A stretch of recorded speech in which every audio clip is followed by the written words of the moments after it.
Cut money খাচ্ছে।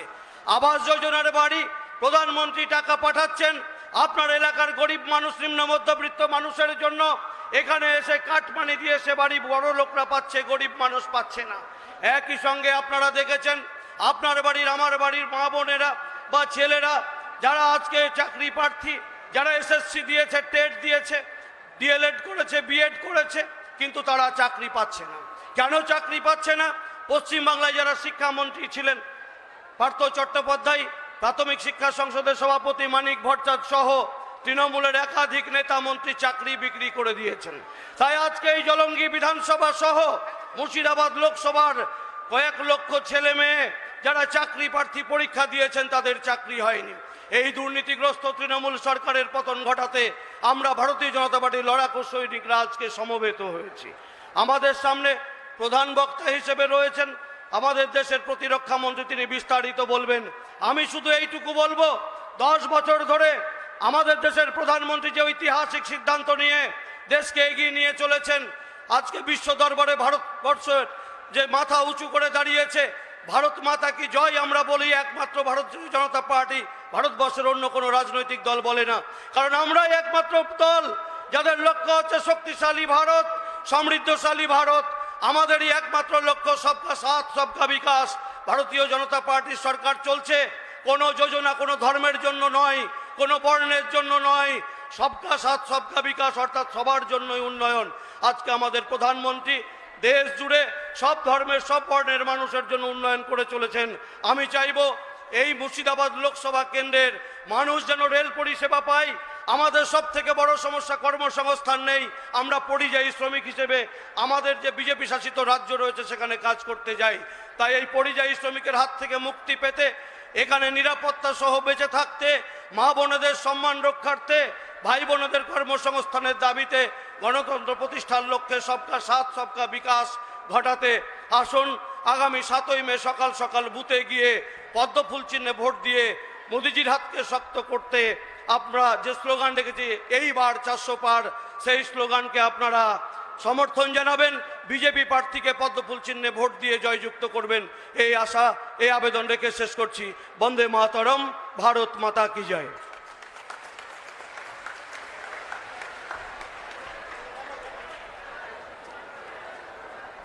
আপনারা অধীর আগ্রহে যে জন্য বসে আছেন অনেকক্ষণ ধরে, এবার আমাদের সেই পর্ব শুরু হচ্ছে। আমাদের মধ্যে উপস্থিত হয়েছেন ভারতবর্ষের প্রতিরক্ষা মন্ত্রী রাজনাথ সিংজি, তিনি বক্তব্য রাখবেন।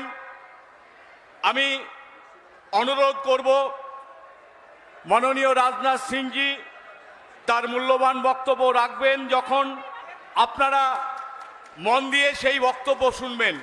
Welcome Rajnath Singhji to deliver your valuable speech. আমরা ধন্যবাদ জানাচ্ছি রাজনাথ সিংকে তার বক্তব্য পরিবেশন করবার জন্য।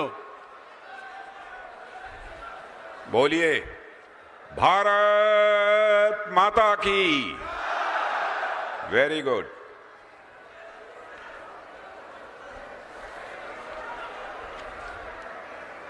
District president Bharatiya Janata party mister Soumen Mandal, candidate from this parliamentary constituency Gauri Shankar Ghosh, and the candidate from Assembly constituency Sri Bhaskar Sarkar, State Vice President Sumit Das, Ram Pad Das, Zonal Convener, and Gautam Pal, Lok Sabha Incharge। यहाँ मौजूद मेरे सभी सम्मानित बहनों एवं भाइयों, आप हिंदी समझेंगे ना? कोई प्रॉब्लम नहीं। बहुत खुशी हुई आप सबसे मिलके। सबसे पहले मुर्शिदाबाद बसीडेर अमर नमस्कार जानई।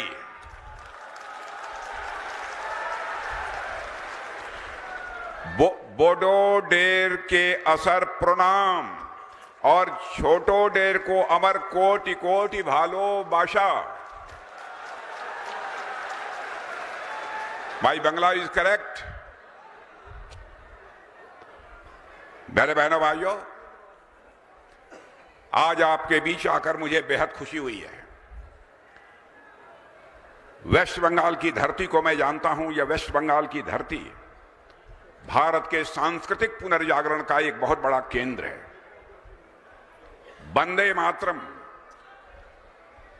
और जनगण मन राष्ट्रगान और राष्ट्रगीत जो भारत के संसद के अंदर गाया जाता है, उसको देने का काम किसी ने किया था तो बंकिम चंद्र चटर्जी जी और रविंद्रनाथ टैगोर ने ही दिया था, जो इसी बंगाल की धरती से पैदा हुए थे और बंगाल की मां की कोख से पैदा हुए थे। यह ऐसी धरती है। और बहनों भाइयों, आप सभी जानते हैं कि बंगाल का बहुत ही एक शानदार इतिहास है। इसका अतीत बहुत ही गौरवशाली है। बंगाल का सारा देश यह जानते हैं।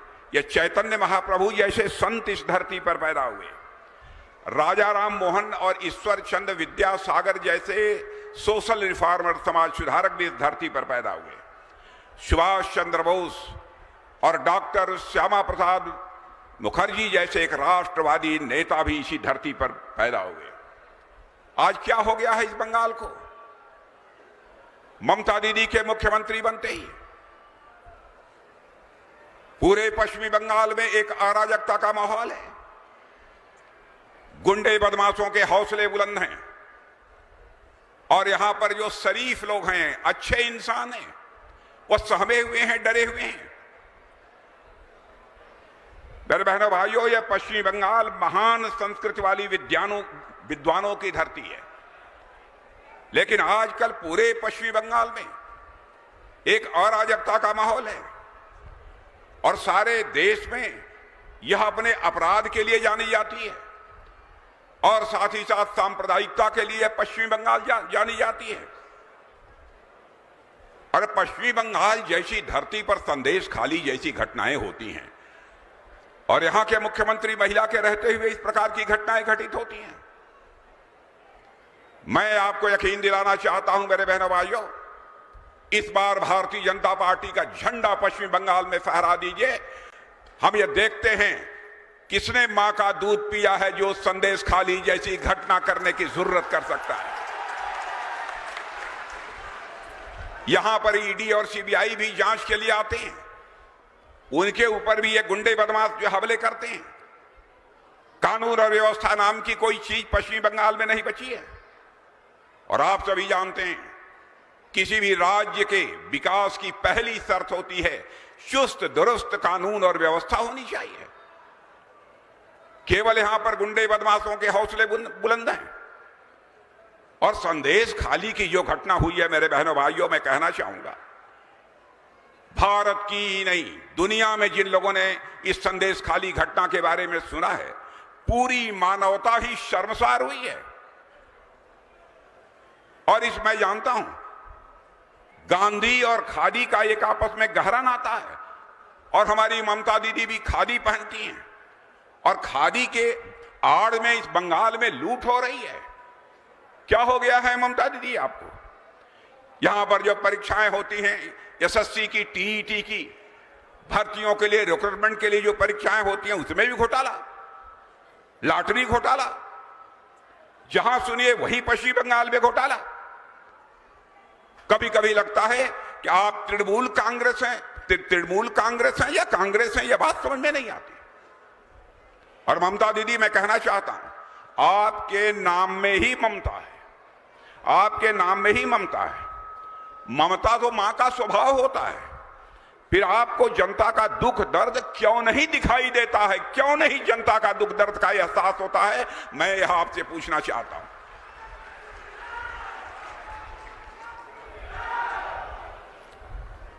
और मैं ममता जी पूछना चाहता हूं, कहां चली गई आपके दिल की ममता? कहां खो गई है? अब आप केवल नाम की ही ममता हैं, स्वभाव और व्यवहार में आपकी ममता मैं मानता हूं पूरी तरह से नष्ट हो चुकी है। हमारे प्रधानमंत्री मोदी जी ने बहुत सारी गरीब कल्याण की योजनाएं इस पश्चिमी बंगाल में प्रारंभ की। गरीब कल्याण अन्न योजना प्रारंभ की, 5 किलो मुफ्त राशन सारे देश भर में 80 करोड़ लोगों को मुहैया कराया जा रहा है। यह सब सारी सुविधा मैं जानता हूं टीएमसी की सरकार के कारण हमारे बंगाल के बहनों भाइयों को जो मिलनी चाहिए वह ठीक तरीके से, न्याय संगत तरीके से नहीं मिल पा रही है। जल जीवन मिशन भी जो ठीक तरीके से पश्चिमी बंगाल में लागू किया जाना चाहिए, मेरे बहनों भाइयों, वह भी लागू नहीं किया जा रहा है।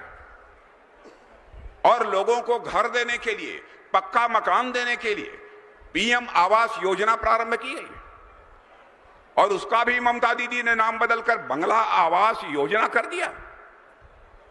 और जो गरीबों को मिलना चाहिए आवास, गरीबों को जो घर मिलना चाहिए, उनको न मिलकर टीएमसी कार्यकर्ताओं को घर दिया जा रहा है।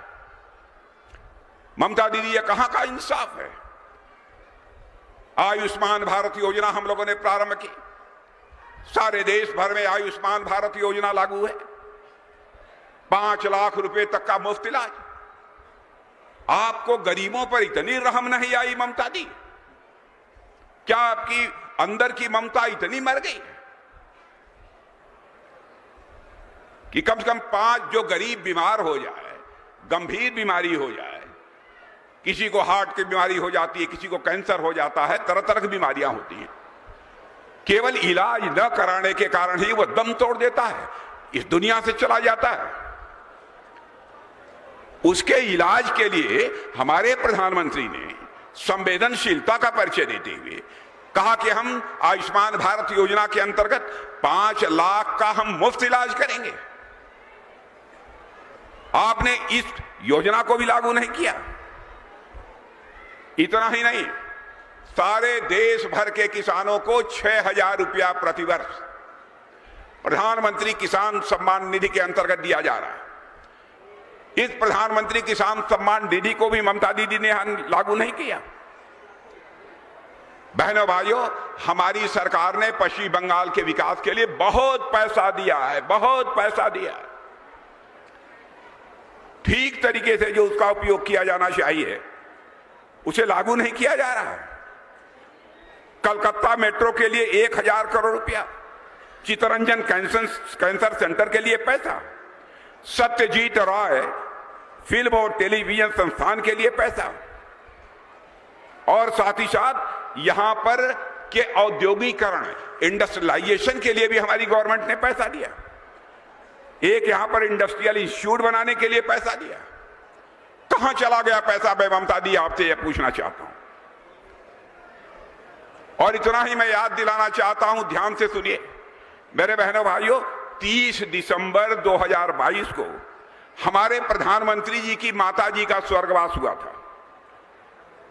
अब पश्चिमी बंगाल के प्रति हमारे प्रधानमंत्री की कितनी ममता है, कितना प्यार है यहां के लोगों से, यहां के लोगों के प्रति कितना सम्मान है कि 30 दिसंबर 22 को गुजरात में उनकी माता जी का स्वर्गवास हुआ। माता जी का अंतिम दर्शन करने के बाद सीधे वह पश्चिमी बंगाल वहां से चलकर उसी दिन पहुंचे थे और यहां पर वंदे मातरम ट्रेन को हरी झंडी दिखाने के साथ साथ 7,800 करोड़ रुपए की योजनाओं का शिलान्यास यदि किसी ने किया था तो हमारे प्रधानमंत्री नरेंद्र मोदी ने किया था।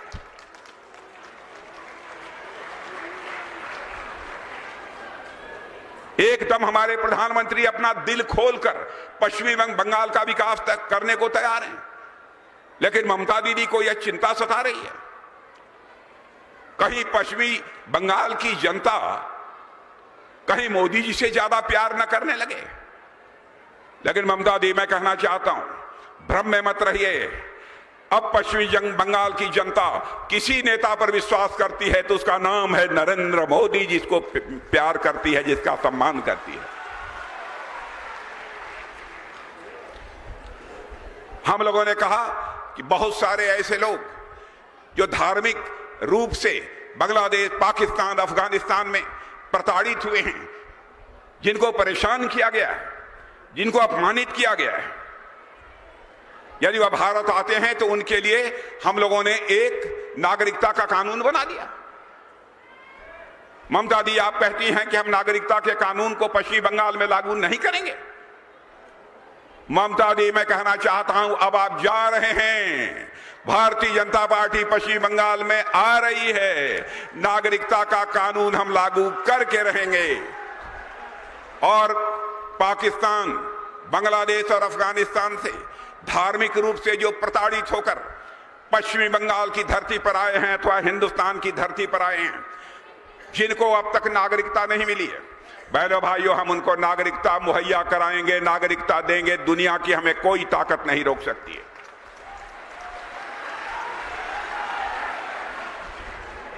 यही ममता दी ने सारे गरीबों को आवास देने की बात कही थी अपने घोषणा पत्र में, लेकिन प्रधानमंत्री आवास योजना को जिस ठीक तरीके से लागू करना चाहिए था, ममता दी ने उसे भी लागू नहीं किया। बीपीएल परिवारों के लिए घर पर राशन, अब 10 मुफ्त गैस सिलेंडर देने की बात अब जाकर ममता जी ने कही है। आप प्रधानमंत्री उज्ज्वला योजना को सुचारू रूप से लागू नहीं कर रही हैं।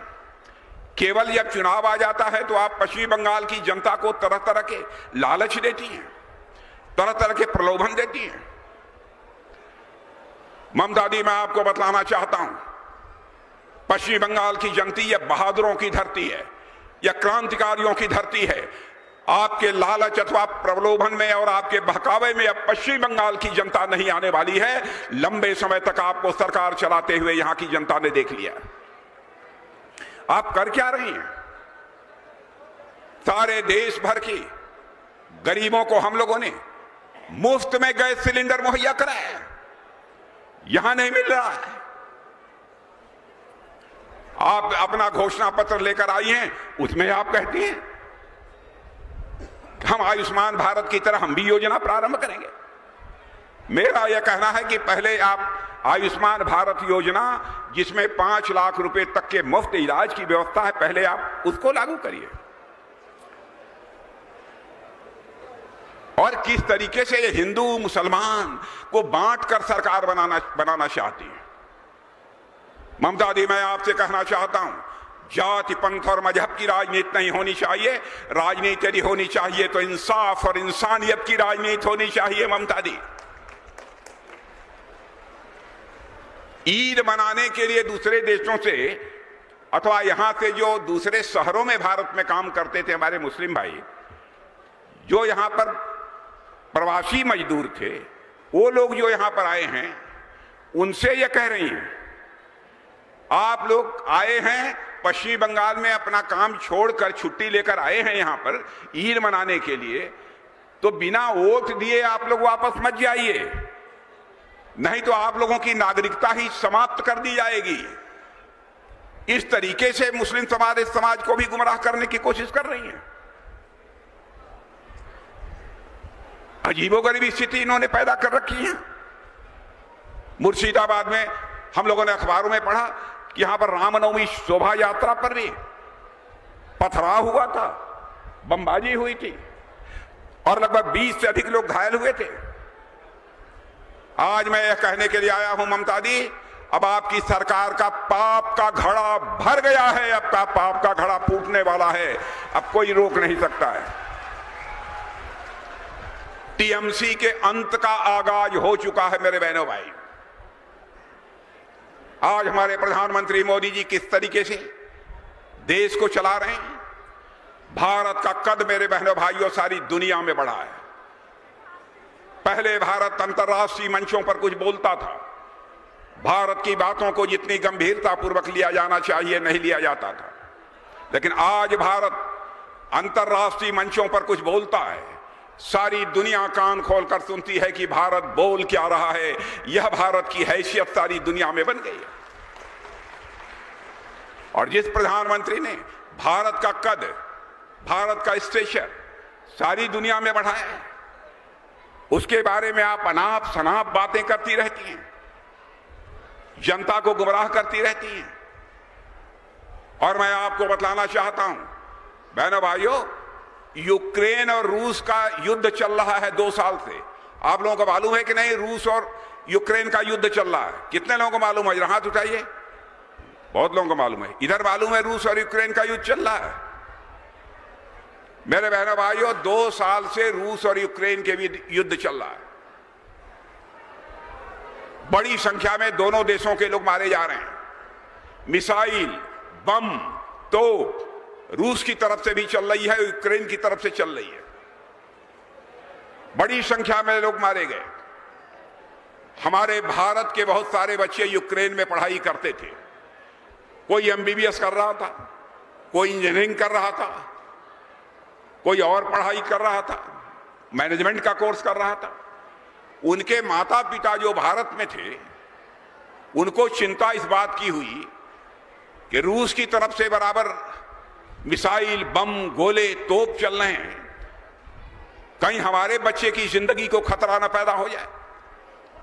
तो उनका एक डेलीगेशन प्रधानमंत्री जी से मिला और प्रधानमंत्री जी से अनुरोध किया कि प्रधानमंत्री जी, चाहे जैसे भी हो, हमारे बच्चों को आप यूक्रेन से बाहर निकाल कर ले आइए। अब देखो बहनों भाई, हमारे प्रधानमंत्री का कद कितना बड़ा है।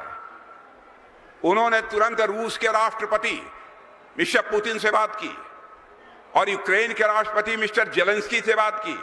4.5 घंटे के लिए युद्ध रुक गया और हमारे 22,000 भारतीय बच्चे यूक्रेन से चलकर भारत आ गए। यह है हमारा भारत, यह है हमारा भारत।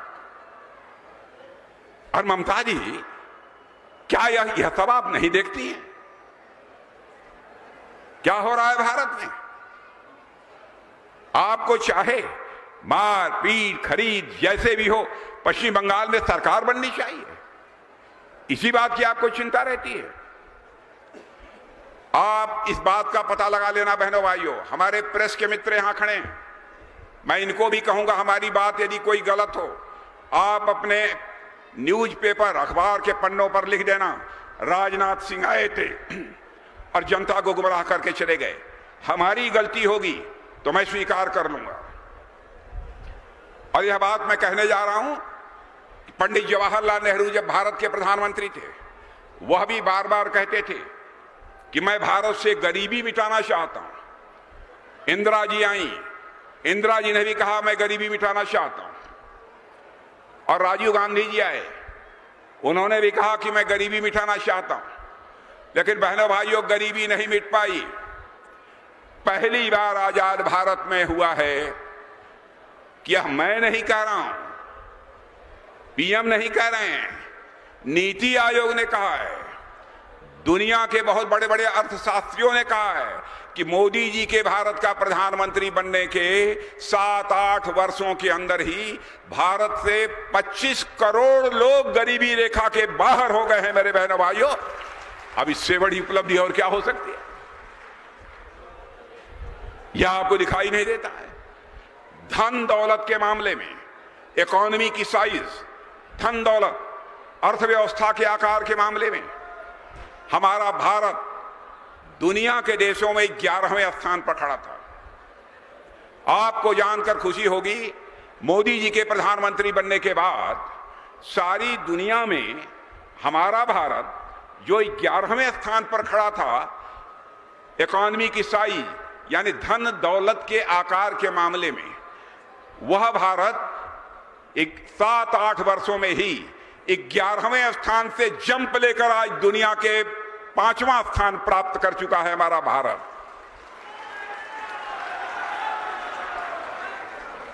और आज बड़े बड़े अर्थशास्त्री, बहुत बड़ी बड़ी फाइनेंशियल फर्म यह दावा कर रही हैं, सबसे तेजी से आगे बढ़ने वाली अर्थव्यवस्था दुनिया में किसी देश की है तो हमारे और आपके देश भारत की है। मेरे बहनों भाइयों, और उनका यह भी कहना है, अब इस सच्चाई को नकारा नहीं जा सकता कि 2027 यानी आज के 3 साल के अंदर ही हमारा भारत भारत की अर्थव्यवस्था दुनिया के टॉप 3 कंट्रीज में आकर खड़ी हो जाएगी। क्या ममता दी, यह सब आपको दिखाई नहीं देता है? और आप केवल चाहे जैसे भी हो, गुंडे, बदमाश, शरारती, इन सब सारे लोगों को प्रश्रय देकर आप केवल सत्ता हासिल करना चाहती हैं। बहनों भाइयों, बहुत सारी योजनाएं हम लोगों ने प्रारंभ की है। सारी योजनाओं की मैं चर्चा करूंगा तो बहुत लंबा समय चलेगा, बहुत समय लगेगा, इसलिए बहुत विस्तार में मैं नहीं जाना चाहता हूं। मुर्शिदाबाद में अब झुमरिया और रंपा जैसे लोक नृत्य से जुड़े कलाकारों को प्रोत्साहित करने के लिए मुझे जो बतलाया गया है, 2021 में राष्ट्रीय सांस्कृतिक महोत्सव का समापन जब मुर्शिदाबाद में हुआ था तो उसमें खूब उत्साह मिला था। और ऐसे कार्यक्रमों को सारे देश भर में प्रोत्साहन देने का काम कोई कर रहा है तो हमारे प्रधानमंत्री मोदी जी कर रहे हैं। मेरे बहनों भाई, हमारे प्रधानमंत्री मोदी जी कर रहे हैं। विकास की यदि मैं बात करूं तो बहुत लंबा समय लग जाएगा। एक लंबे अंतराल के बाद मुर्शिदाबाद के लोगों ने 2008 में यूपीए सरकार के दौरान केंद्र द्वारा किए गए वादे को 2016 में जब मोदी जी की सरकार बनी तब पूरा करते होते हुए देखा है। मुर्शिदाबाद पश्चिम बंगाल को गरीब किसानों और लोगों को पहुंचाने के लिए, लाभ पहुंचाने के लिए 2008 में जंगीपुर मेगा फूड पार्क आवंटित किया गया था, हमारी सरकार ने किया था। ऐसे ही कई काम हैं। जब इनमें सारी चीजों की चर्चा करूंगा बहुत ही लंबा समय लगेगा। रेलवे ने अमृत भारत स्टेशन योजना के तहत उन्नयन के लिए जंगीपुर रोड स्टेशन की पहचान की है। इतना ही नहीं, मुर्शिदाबाद में नाशीपुर रेलवे पुल के निर्माण का अंतिम चरण 2022 में शुरू कराया, हमारी सरकार ने कराया। राष्ट्रीय राजमार्ग 34 बरुआ मोड़ बेलडांगा शहर से होकर गुजरता है। केंद्र सरकार ने सबकी यहां चिंता की, बीड़ी बनाने वाले जो हमारे श्रमिक हैं उनकी भी उन्होंने चिंता की है। बीड़ी श्रमिकों और उनके परिवारों के लिए श्रमिक कल्याण योजना चला रही है हमारी सरकार। और देश में लगभग 50 लाख बीड़ी श्रमिक हैं, जिनमें से 18-19 लाख बीड़ी श्रमिक कहीं के हैं तो हमारे पश्चिमी बंगाल के हैं। हम योजनाओं में स्वास्थ्य लाभ, स्वास्थ्य देखभाल सुविधा, छात्रवृत्ति और आवास, यह सब भी सारी सुविधा बनाने की, यहां पर उनको दिए जाने की कोशिश कर रहे हैं। लेकिन हर चीज में बाधा पैदा करने का काम यदि कोई कर रहा है तो ममता जी कर रही है। इसलिए मैं आज आप सबसे अपील करने आया हूं मेरे बहनों भाइयों कि ममता जी की अब यहां से छुट्टी करिए।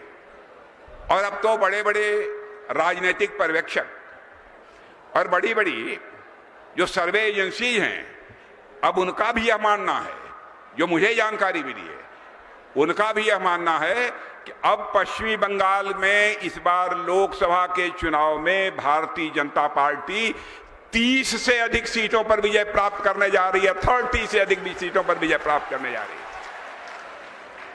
और आज मैं आपको बता कर जाना चाहता हूं मेरे बहनों भाइयों, इस बार लोकसभा के चुनाव में 30 से अधिक सीटों पर भारतीय जनता पार्टी को विजय दिला दो। मैं डंके की चोट पर कहना चाहता हूं, पश्चिम बंगाल में अगली सरकार यदि किसी की होगी तो भारतीय जनता पार्टी की सरकार होगी, भारतीय जनता पार्टी की सरकार होगी। इन्हीं शब्दों के साथ मैं आप सबको धन्यवाद देते हुए और हमारे कैंडिडेट ये गौरी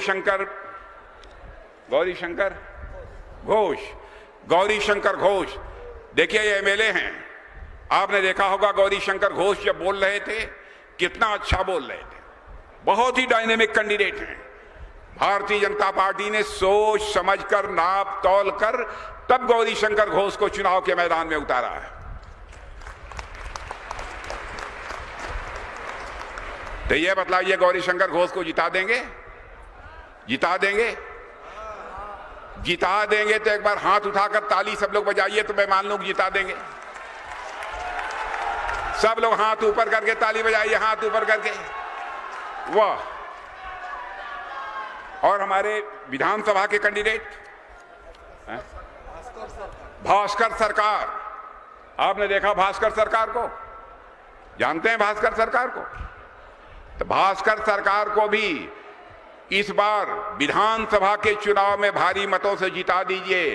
संदेश चला जाएगा कि अगली जो पश्चिम बंगाल सभा की विधानसभा आएगी उसमें बहुमत यदि किसी का होगा तो भारतीय जनता पार्टी का बहुमत होगा। मेरे बहनों,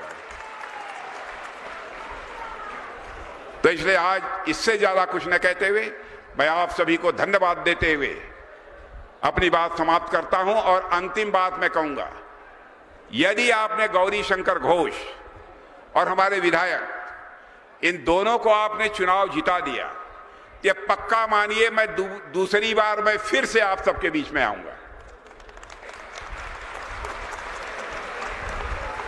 और यदि मैं दूसरी बार आपके बीच में आऊंगा, अपना स्वागत कराने के लिए नहीं आऊंगा। दूसरी बार यदि आप सबके बीच में आऊंगा तो एक बार शीश झुकाकर आप सभी का स्वागत करने के लिए आऊंगा, आप सभी का अभिनंदन करने के लिए आऊंगा। आप सबको बहुत बहुत धन्यवाद। बोलिए भारत माता की। बहुत बहुत धन्यवाद।